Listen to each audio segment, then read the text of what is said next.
안녕하세요, 일렉트로캠입니다. 오늘도 테슬라 관련 이야기를 시작하도록 하겠습니다. 오늘은 제가 예상보다 거리를 좀 짧게 뛰어서 올랜도에서 지금은 마이애미에 있습니다. 그래서 한 400km 좀 안 되게 뛴 것 같은데 한 350, 370 이게 마일로 항상 계산을 하니까요, 한 300km로 한 사람은 350 정도 뛴 건가? 뭐 여유롭게 와서 맛있는 것도 먹고 잘 쉬어서 또 이렇게 원기를 충전해서 또 영상을 이렇게 만들게 됐습니다. 또 오늘은 원동력이 뭐냐면 마이애미 북쪽에 웨스트팜 비치라고 거기에 루시드 스튜디오가 있습니다. 거기에 이제 프로토타입 차를 드림 에디션을 스페셜 에디션을 볼 수가 있었고요.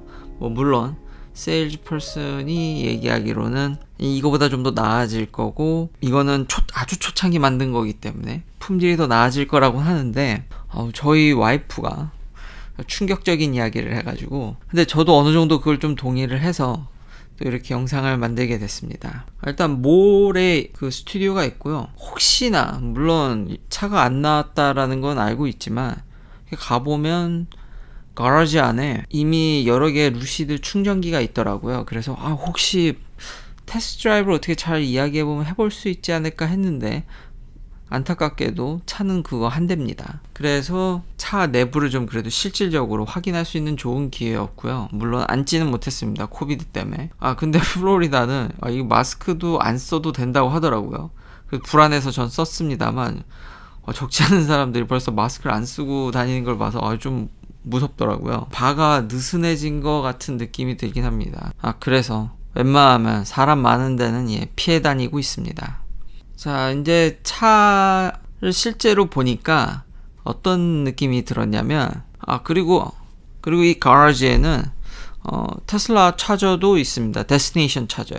오늘 좀 신기한 게 뭐냐면 이렇게 로드 트립을 하면서 테슬라 슈퍼차저를 안 꽂는 날이 단 하루도 없을 것 같았는데 오늘 한 번도 안 쓰질 않았습니다. 그게 가능했던 이유가 그 올랜도에 있는 리조트에서 테슬라 데스티네이션 차저를 이용해서 풀로 채웠고 올 수 있었고 이 몰 안에도 데스티네이션 차저가 있었기 때문에 그리고 요 루시드에서 또 이제 강조하는 게 AC 2A 차징 파워로 해서 여기 보면 19.2kW 로 이제 그러면 갑자기 드는 생각이 미국은 슈퍼차저가 필수입니다. 그래도 장거리를 뛰어야 되니까 오늘 거리가 좀 짧았으니까 큰 나라에서는 슈퍼차저가 필수고 빨리빨리 충전하는 게 정말 필수인데 저렇게 루시드처럼 DC 패스트가 아닌 AC 차저를 20kW까지 끌어올린다고 하면 우리가 유비쿼터스 환경, 그러니까 정말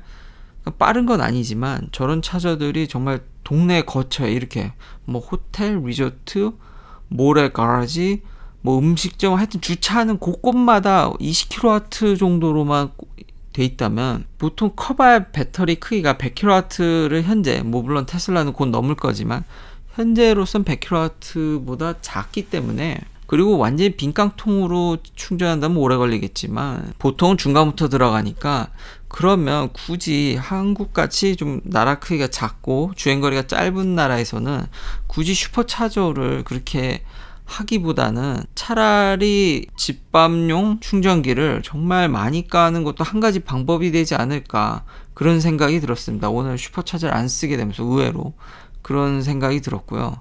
자, 다시 이제 루시드로 돌아와서 저희 와이프가 확 집은 게 뭐냐면 그러니까 루시드가 애매한 것다는 느낌이 들었으니까 실물을 보고 제가 딱 느낀 게 좀 조심스럽긴 한데 절대로 저는 뭐 현대한테 돈을 받거나 그런 적 단 한 번도 없습니다.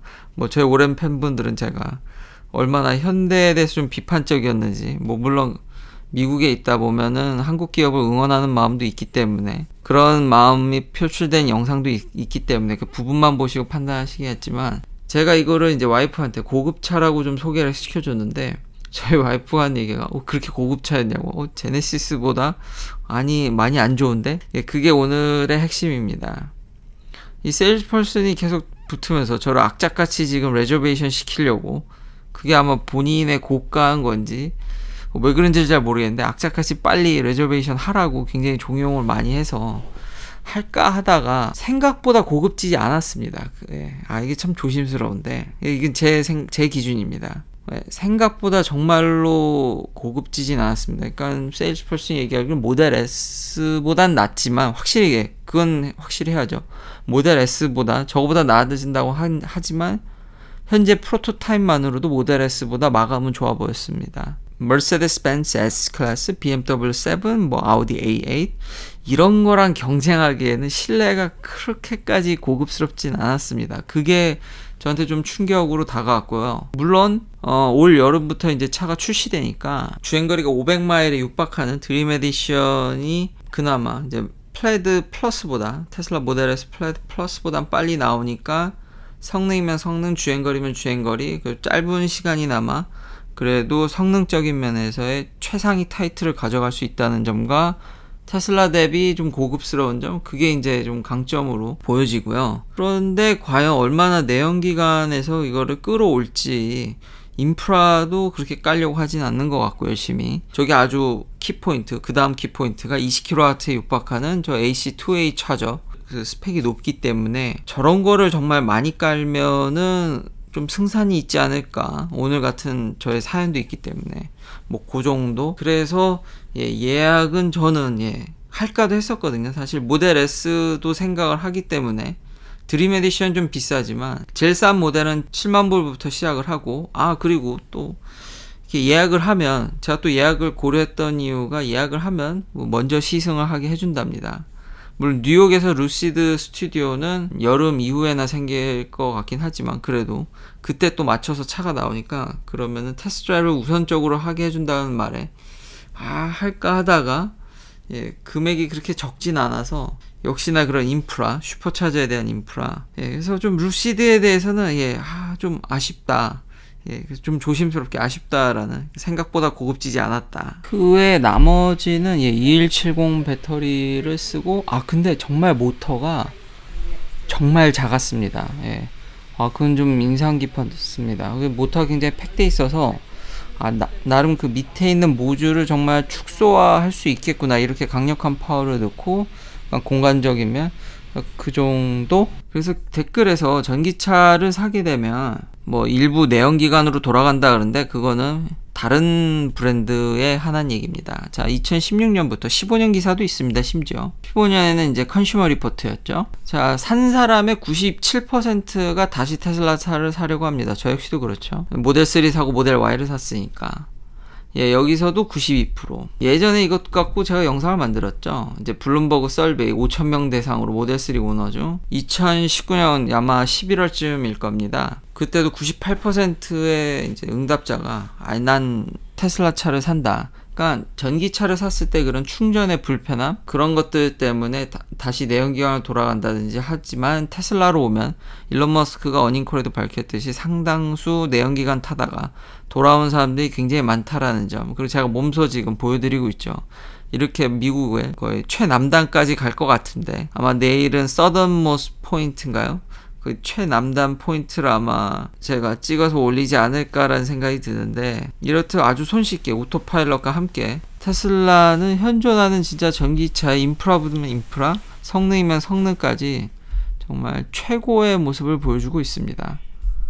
관련 뉴스들만 봐도 지금 유럽에서 뺏긴 이제 마켓시어를 가져올 것 같다라는 얘기가 있죠. 지금 미국에서 안 그래도 진짜 잘 팔리는데, 지금 저도 여러 기사로 간접적으로 이렇게 느끼지만 유럽의 그런 마켓시어를 작년에는 폭스바겐한테 조금 뺏겼지만 그게 ID3가 그게 상품성이 그렇게 좋지 않기 때문에 초기에 그런 폭스바겐에 대한 브랜드 로열티라든지 가격적인 면, 보조금이란 그런 것들이 어필이 됐지만 결국 상품성이 좋지 않으면은 그게 계속 꾸준히 상당 판매량을 이어가기가 쉬운 편이 아닙니다. 결국 올해 한 20%, 테슬라가 아마 유럽을 압도했을 때가 한 30%인데 한 20에서 30% 사이를 기대를 하고요. 이미 어닝콜에서도 밝혔지만 디맨드는 정말 하늘을 찌르죠. 일론 머스크도 밝혔죠. 근데 그게 이제 장난이 아니라는 거죠, 진짜. 그래서 이제 별 얘기가 다 나오죠. 이번 분기, 그러니까 이번 2분기가 이제 솔드아웃 됐다라는 표현을 하는데, 왜냐면 솔드아웃은 없죠. 계속 차를 만드니까. 근데 지금 테슬라의 캐퍼시티를 생각을 하면 지금 주문받은 것만 만들어도 2분기 안에 다 인도가 될까? 그러면 이제 홈페이지 가서 제가 하는 게 이제 미국 홈페이지 가서 확인을 하면 실제로 모델 Y는 인기 모델이 아니어도 웬만한 모델 다 찍어보면 지금 5주에서 8주니까 그 사실상 2달이죠. 그럼 지금 주문해도 이번 분기에는 받을 수 있을 것 같긴 한데 아슬아슬하죠. 모델 3도 뭐 크게 다를 바 없습니다. 6주에서 8주죠. 주문하면 뭐 빨라야 한 달 반? 2달을 기다려야 되니까요. 과연 이 모든 차들을 이번 분기 안에 다 이제 배달을 할 수 있는지, 테슬라는 항상 딜리버리 이슈가 있기 때문에 그게 걱정되지. 지금 수요는 엄청납니다. 점점 이런 플랫폼, 그러니까 한번 사게 되면, 그러니까 요즘 화두는 그런 것 같습니다. 정말 진정한 플랫폼, 그냥 이렇게 차를 파는 게 아니라 사람들을 가둬두는 거죠. 모으고 이런 한 시스템에 점점 발전을 기대하고 이 테슬라라는 생태계 안에 그냥 머무르는, 그러니까 그런 것들이 기존 내연기관 회사들이 좀 아쉽다라는 거죠. 차를 그렇게 많이 파는데, 그러니까 물건만 팔 게 아니라 그 물건을 산 사람들한테 좋은 경험을 줘서, 그렇죠. 이게 자율주행에서도 핵심이거든요. 빨리 하거나 정확하게 한다는 게 중요한 게 아니라 소비자한테 좋은 경험을 주는 게 정말 중요한데, 테슬라는 인프라 보면 인프라부터 차, 자율주행, 뭐 에너지, 도처에 지금 우리 인프라에 지금 테슬라가 깔려가면서 그래도 뭐 완벽하진 않지만 점점 그 나아진 경험들을 계속 선사해주고 있으니까 사람들이 주변을 보니까 뭐 불만족스러운 면도 있지만 이게 참 밖을 나가기가 쉽지 않습니다. 미국에서. 그러다 보니까 예전 이런, 근데 최신 기사에서도 이런 게 나오는데, 이제 루시드 CEO인 롤에 대해서 일론 머스크가 좀 이제 다운플레이 했던 게 최신 기사에 다시 토행돼서 오는데, 저는 루시드의 포지션이, 그래서 오늘 결론이 이게 좀 애매하다. 좋긴 좋은데 그렇게 심지어는 제네시스보다도 그 신뢰가 고급지지 않다라는 점이 좀 아쉽고, 다른 전기차로서 저런 상품성이면 진짜 부자들, 전기차의 고급감을 요구하는 사람들이 넘어갈까? 그러니까 전에도 얘기했듯이 역시 루시드의 경쟁자는 머세데스 벤츠의 EQS나 이런 게 되지 않을까. 근데 여기서는 벤츠의 손을 저는 들 것 같습니다. 여튼 오늘 정말 실물을 직접 볼 수 있어서 너무너무 좋았습니다. 그러니까 말로만 듣던 것보다 아직은 역시 VR이라든지 AR이 발달된 시대에도 직접 볼 필요는 있겠구나. 샅샅이 보면서 고급스럽긴, 확실히 테슬라보다는 고급스럽지만 좀 아쉬운, 그리고 아직 테스트 드라이브를 해보지 못해서 그 자율주행, 반자율주행적인 측면에서 아직 그걸 체감을 못했기 때문에 한번 여름에 기회가 된다면은 테스트 드라이브를 하게 해준다면 뭐 레저베이션을 걸어서라도 한번 해봤으면 좋겠습니다. 그 부분에 대해서 왜냐하면 실제로 하드웨어는 카메라라든지 센서가 테슬라보다 더 많이 들어가 있습니다. 그러니까 그런 것들을 과연 루시드가 잘 그거를 매니징 할 수 있을지는, 쌓인 데이터라든지 이런 것들이 테슬라가 딥뉴럴 네트워크에 있어서는 뭐 워낙 막강하기 때문에, 그래도 쓸 만큼만 해준다라면, 그래서 이렇게 장거리 여행을 쉽게 해준다라면은 좀 더 나름 플러스가 되지 않을까. 그리고 또 다른 단점은 생각보다 트렁크가, 이게 해치백 스타일이 아니다 보니까 트렁크가 확실히 작았습니다. 그러니까 좀 더 세단에 가까웠기 때문에 아이가 있다든지 가족이 있고 그런 면들을 고려한다 그러면은 정말 이건 이제 럭셔리 세단인 거지, 좀 짐 싣는 공간은 생각보다 저는 작았습니다. 긴 영상 시청해 주셔서 감사합니다. 내일도 테슬라 관련 이야기들로 찾아뵙겠습니다.